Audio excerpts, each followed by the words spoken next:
Sanibona, welcome back to my channel, welcome back to yet another video. Ngiyabonga kakhulu ukuthi join. Thank you so much you guys for coming.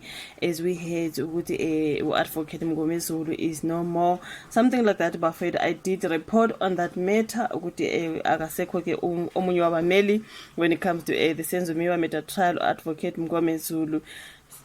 So now you guys, yeah, I can see kuthiwa umuzi kawukhulelwa Sibiya will have to decide ukuthi uqhubeka kanjani njengoba eseshonile ummeli wakhe. Is either uyakhetha kwabanye abameli abalaphana bazomela omhlawumbe illegal aid or mhlawumbe uyazimela, something like that. Lona dabe engilubonayo lukhona mhlambe kayisele sizoya solifunda udaba kukhulunywa ukuthi uzokwenza kanjani umuzi kawukhulelwa Sibiya okungene be representwa ke ngomalume uThulani Mngomezulu who sadly passed away. So okokuqala before siyokhuluma ke ngodaba kamuzi kawukhulelwa Sibiya, asikhulumeni ngoZandi Khumalo bafethu.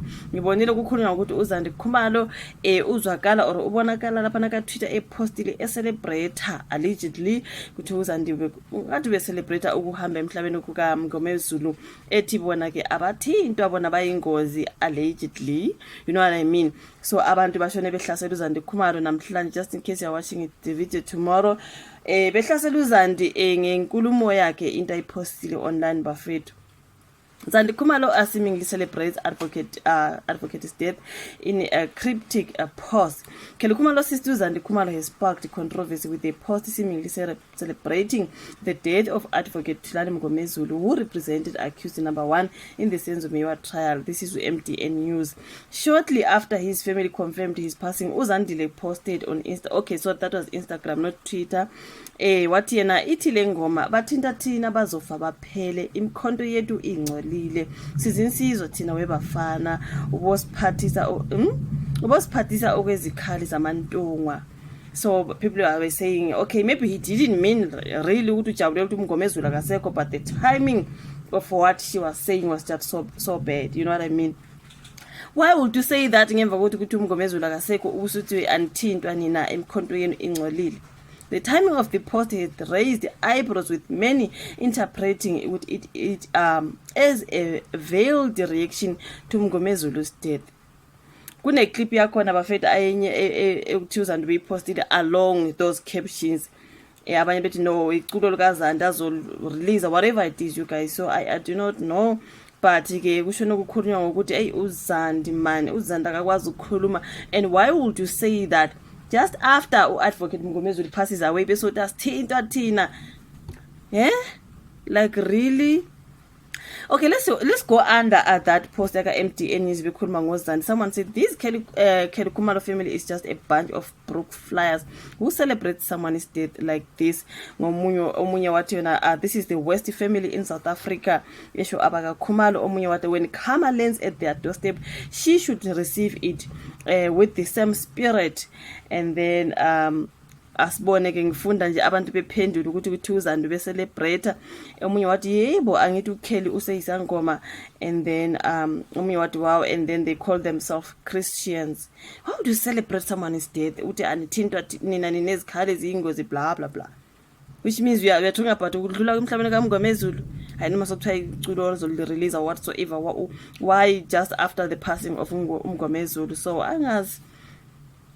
But omunye wathi yo, that's evil. And then someone said, if it's true, I can only say umsangano wodwa KwaZulu-Natal Khumalo, even on your worst enemy, if the dark cloud has befallen on his or her family, you exercise restraint to that family. Someone that family is evil.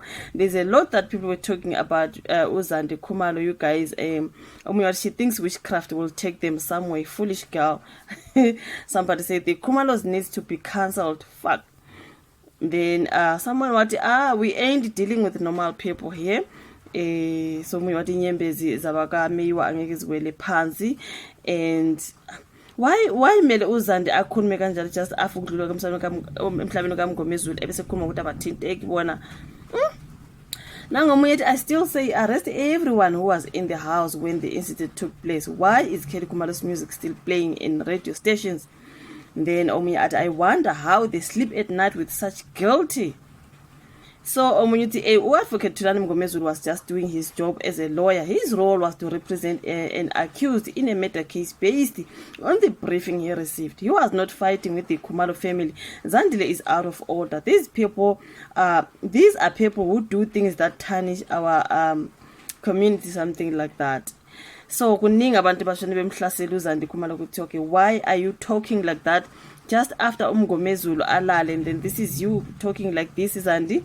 You know what I mean? Even me, like ngishone ngibona le nkulumo abantu beyidikita emini ngathi hayibo, did girl say that really? Like do you really have to say that? Noma ngabe sekuthiwa umuntu ubungamthandi, do you really have to say that? Mangabe kuthiwa umuntu usedlulile emhlabeni, do you have to open your mouth and say that? But anyways, it is what it is. That's Zandi Khumalo for you. Thank you so much. Asingene lapha nodabeni ke sekukhulunywa ke ngoMoses Biya ukuthi uzokwenza njani ke njengoba ke eseshonelwe ummeli wakhe.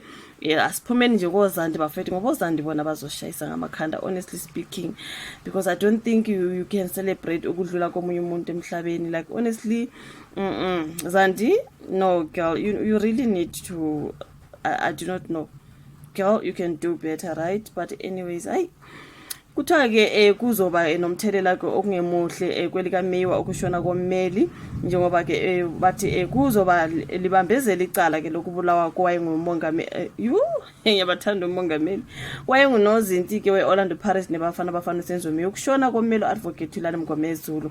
Lokhu kushiwo isazi sezomthetho ke uAdvocate Mpumelelo Zikalala engxoxweni yakhe nephepha uMngomezulu ongokuza le nkampani ePiet Retief eMpumalanga kuthiwa kushonele esibhedlela eNtathakusa emva kokuphuthunisa esibhedlela.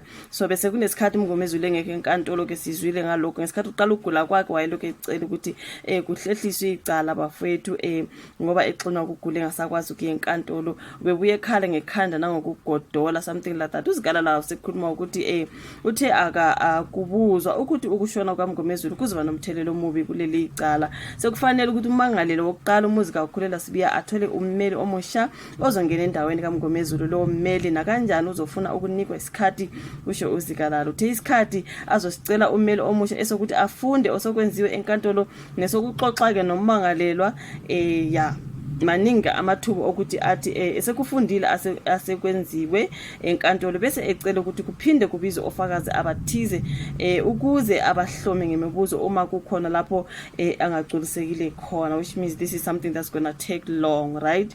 Uqhube wathi uma ofakazi sebephonswa imibuzo kungenzeka basho izinto ezizodala ukuthi abanye abameli abavele bekhona nabo bafune ukuphinde baphose imibuzo ngokusho ukuze bese kuvela kofakazi.